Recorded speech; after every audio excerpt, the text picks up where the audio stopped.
Maka ciri-ciri orang yang sudah mulai masuk ke mujahadatul khawas, ya, perjuangan rohaninya sudah sampai ke level yang istimewa, mereka sudah mulai mengenal bahwa diri ini, kolbu kita lebih tepatnya, itu hanya bisa baik sejauh mana dia mengenal nama-nama Allah Subhanahu wa Ta'ala.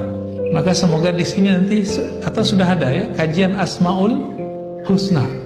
Semoga nanti ada khusus Ustadz yang mengkaji Asmaul Husna. Kelembutan hati seseorang itu tergantung seberapa banyak nama Allah masuk ke dalam kalbunya.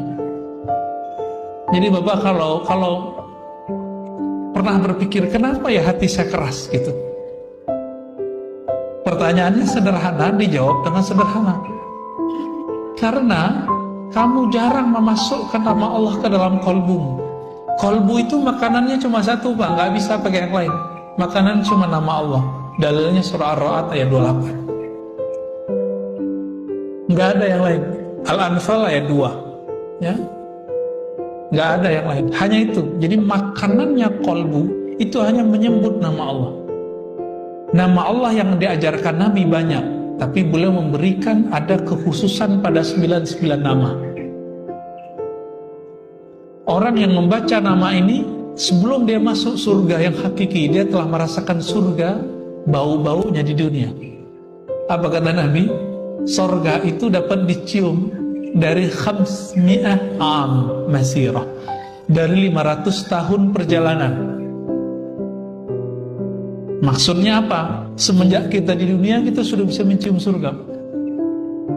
Dalilnya apa lagi setelah dalil yang ini? Ini yang Nabi katakan, idza marartum bi riyadil jannah farta'u. Jika engkau melewati kebun-kebun surga, maka petiklah. Berarti udah ada kebun surga Pak di sini. Ini kabar gembira saja. Ketika Bapak Ibu Saudara yang melakukan Allah merasa tertarik dengan kajian, dengan zikir, berarti sudah mulai mencium bau surga. Betah kalau duduk. Aslinya kita duduk lama begini betah nggak Pak? Nggak betah. Tapi kalau Bapak ini ruhnya sudah mulai mencium bau surga, maka akan mulai menikmati kebun-kebunnya.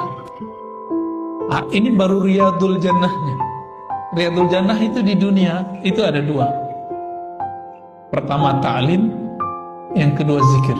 Zikir ini bisa ibadah-ibadah yang lain. Inilah yang dikatakan oleh Imam Syafi'i, Imam Thawri, dan imam-imam yang lain, Imam Salafus Saleh. Apa kata mereka?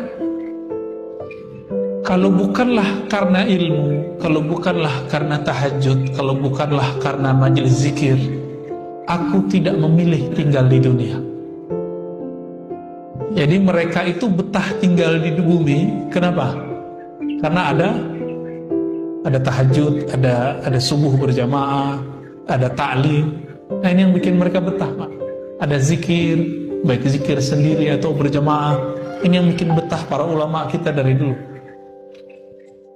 Nah semoga kita mewarisi kerohanian mereka.